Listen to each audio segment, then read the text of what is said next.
Bonjour à tous, vous êtes dans l'autre direct. Alors je suis avec sans doute celui qui est le journaliste politique de Lyon de ces 20 dernières années. D'abord au Progrès, puis il a pris son indépendance il y a 10 ans pour créer les Potins d'Angèle. C'est bien sûr Gérard Angèle. Preuve que les politiques sont assez maso, ils étaient tous là, lundi, à l'Odéon, pour fêter son anniversaire. Il n'en manquait pas un, Gérard Angèle. Oh ceux qui n'étaient pas là ne sont pas des hommes politiques. Il manquait Monsieur Isaac. Mais enfin bon, est-ce qu'on peut dire que Monsieur Isaac est un homme politique? Si c'était le cas, ça se saurait. Donc ils étaient tous là, vous avez raison. Il manquait peut-être Najat Vallaud-Belkacem dans les figures... Oui, mais je ne l'avais pas invité. Ah bon, pourquoi? Non, Vous êtes parce que- fâché? Pas fâché, non, mais je considère que quand on fait un truc comme ça, on n'est pas tenu par... Je n'avais pas envie de l'inviter. Non, D'accord. non, donc je ne l'avais pas invité. Bon alors allons tout de suite dans le vif du sujet. Ah non. Gérard Angèle, vous faites partie de ces journalistes qui font chanter les politiques. Si vous voulez, oui, je les fais chanter, ça ne me rapporte pas beaucoup, mais enfin au moins au sens propre, je les fais chanter.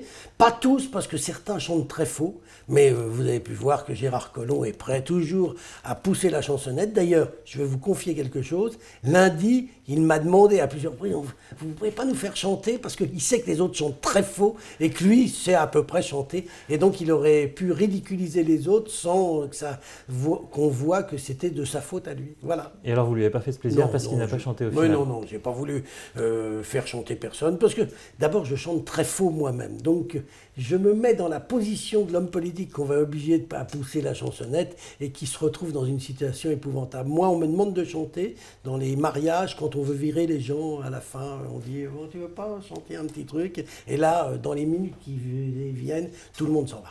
Voilà, ils avaient tous préparé un petit mot. Qu'est-ce que vous avez pensé de leur prestation? Thierry Braillard d'ailleurs, qui a fait, comment dire, Je ne sais pas, dites. une petite boulette peut-être, ou en tout cas il a montré Vous qu'il appelez ça une ne petite connaissait boulette? pas les langues anciennes.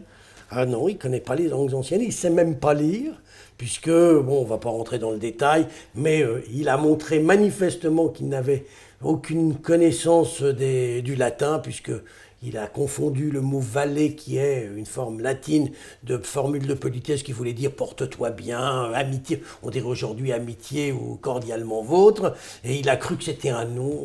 Donc Ouais, il ça a a voulu- fait exploser de rire quand même tous les gens qui étaient là et qui ont un certain degré de culture générale. Il a voulu imiter une rubrique qui est un classique des Potins d'Angèle, c'est la lettre à Ferney, De Ferney. de Ferney qui, Oui. qui conclut les Potins chaque semaine, Voilà. et qui vous permet de raconter beaucoup des coulisses en usant de noms d'emprunt. De Et qui noms effectu- d'emprunts qui sont tous tirés de la correspondance de Voltaire. et dont la signature est Vallée. Vallée, mais Vallée qui est une forme de politesse, Voilà. pas une signature. Et à la soirée, Thierry Braillard vous a appelé Monsieur Vallée toute la soirée. Oui, ça- Ce qui est vrai que- Oui, il m'avait peut-être pris pour un valet du pouvoir, c'est-à-dire un égal de lui-même. Alors il y avait un petit nouveau, Laurent Wauquiez, Oui, qui est qu'on venu. connaît encore assez peu dans vos colonnes, mais Mais qu'on connaît assez mal à Lyon de manière générale. Vous en avez pensé quoi de sa prestation? Je pense qu'il nous a montré l'étendue de son talent. Il va falloir compter avec lui, il est quand même assez exceptionnel. Il a un vrai talent de communicant. Il montre qu'il a compris déjà tous les codes de la ville de Lyon. Et sa prestation est incontestablement, avec celle de Gérard Collomb, de très loin la meilleure. Pas celle de Jean-Jacques Kéran alors. Bon, Jacques Kéran, c'était plus en retrait.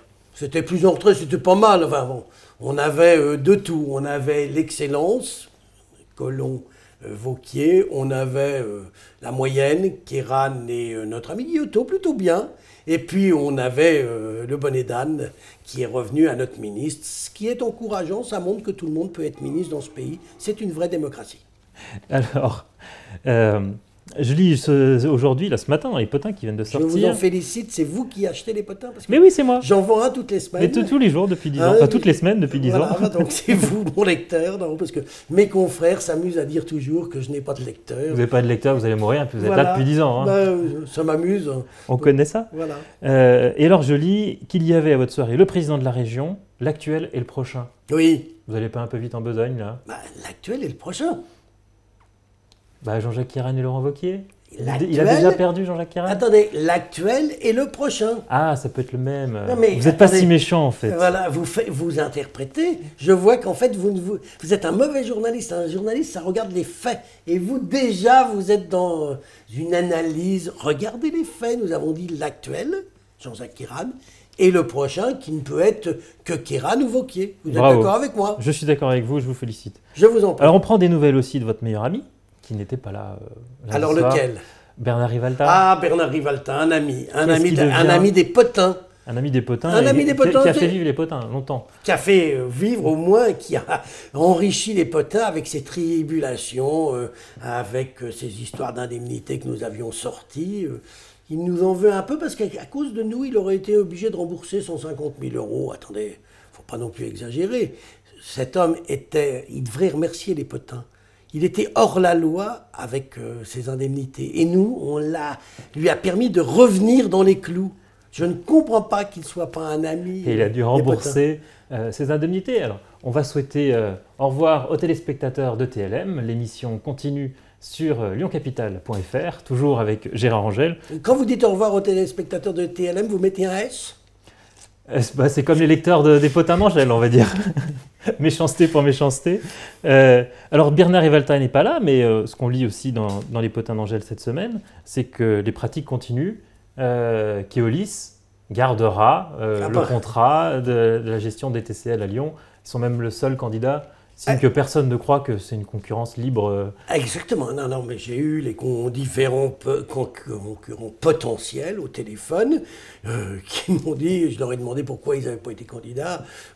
Clairement, ils me disent, c'est pas la peine d'être candidat, ça coûte 1 million d'euros de monter un dossier, et comme de toute façon on est convaincu que ça sert à rien puisque tout est fait d'avance, autant ne pas y aller. Donc il y a effectivement un seul candidat pour une délégation de service public qui porte quand même sur plusieurs milliards d'euros sur 6 ans. C'est donc, à 6 ans de gestion du premier réseau de province, c'est quand même pas rien. C'est énorme. Et il n'y a qu'un candidat. C'est quand même assez extraordinaire. Ça ne va pas faciliter la concurrence, ça ne va pas faciliter le meilleur service, le meilleur contrat pour les Lyonnais. Voilà. Bon, alors Bernard Rivalta, il était pour rien finalement. À moins qu'on imagine que cette affaire a été lancée par Bernard Rivalta, puisque, il faut quand même être honnête, toute cette affaire a été lancée, il était encore président. Est-ce que ça changerait quelque chose d'ailleurs aujourd'hui ? Là, j'en sais rien.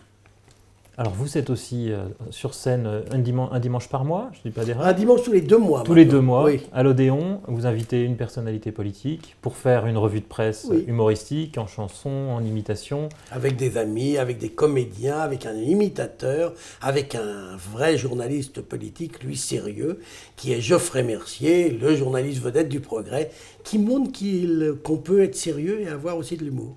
D'accord, donc il y aura peut-être les potins de Mercier un jour.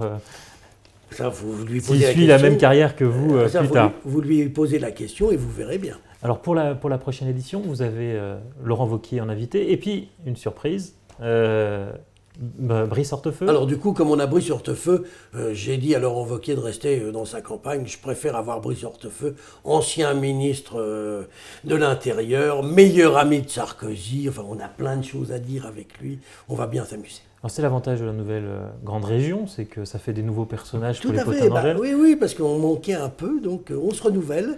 Il y avait 2 solutions pour se renouveler. Il y avait la solution d'avoir des nouveaux élus qui arrivent, mais à la mairie de Lyon, c'est mal barré, puisque Collomb, paraît-il, là encore pour une 50aine d'années. Donc je me suis dit qu'il fallait aller vers d'autres horizons.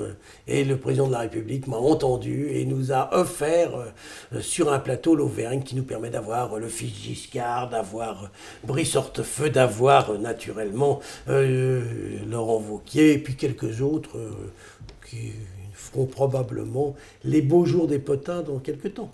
On a remarqué d'ailleurs à votre soirée d'anniversaire que globalement l'assistance aurait pu être là au pot inaugural des potins il y a 10 ans. Oui. Le personnel politique ne se renouvelle pas énormément. C'est ce que j'ai dit. J'ai dit qu'ils étaient à peu près tous là, sauf Wauquiez, qui ne savait pas encore, il ne se souvenait pas il y a 10 ans qu'il était né à Lyon. Mais depuis, ça lui est revenu. Et il nous le dit régulièrement qu'il est né à Lyon.